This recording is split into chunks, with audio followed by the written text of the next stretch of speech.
Hi, my name is Zachariah. I know I haven't been on YouTube in a minute, but that's because I've been waiting to get a new gun. And finally, there it is, new gun. Now this is usually the brand I buy is Denix. As I go on Amazon and I find Denix, because Denix usually makes the best replica guns for gun spinning. Because they're actually weighted like a real gun, so transitioning from this to a real gun is a lot easier. So I wanted to address a few things about these guns. They do have a couple problems that need to be fixed before you start using them. So pop this bad boy out. That's a nice one. So it's a Denix Colt 45. Got all the little features and everything. Now, one of the problems I wanted to address was, so people have been leaving comments that their fingers will get messed up while they're spinning. So I wanted to address that.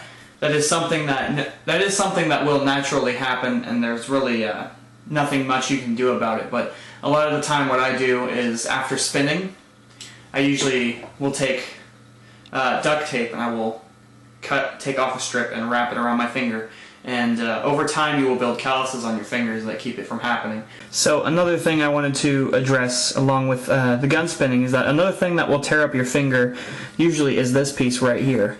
Now it usually depends, because a lot of the time when you buy these guns they do come slightly different.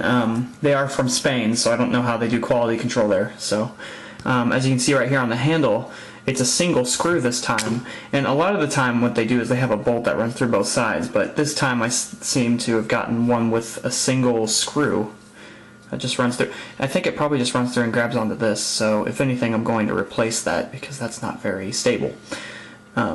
So yeah, make sure that when you get them it has the bolt that goes through both sides. Another thing that tends to happen is this piece of the barrel actually will begin to slide off because it's actually a casted piece that's slid on, and yeah, so that piece usually slides in here, and what I usually do is take some JB weld and pop the barrel off and then put the JB weld in there and then pop it back on, and that actually holds it in place. So alright, so one way to prevent the problem of the gun actually cutting up your finger is that when you first get these Denix replicas, usually they are cast and they're put together in two separate halves. So if you look inside the ring, it usually has a very sharp edge right there. So what I normally do is I take a set of files, like little tiny files, and I usually get in there and just carefully, little bits at a time, just try to file away and file that edge down. And that's going to change the color of that section, but that's okay because it's eventually going to wear down and change color anyways. So that is another way to do it. So you will take like different grade files and just work your way around it. Kind of get around in there, kind of like that. And if you can, try to get back in here too. It's a little tricky, but it's definitely worth it for if your finger gets jammed, which does happen every now and then. Not often, but you know.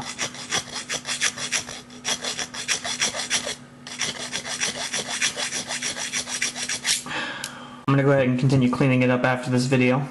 Well, I hope you guys enjoyed this video, and I hope it was helpful, especially with the finger part where it tears up your fingers. So, you know, that tends to be a problem that a lot of gun spinners have to deal with when they first start. So, I hope this video helped. More gun videos soon.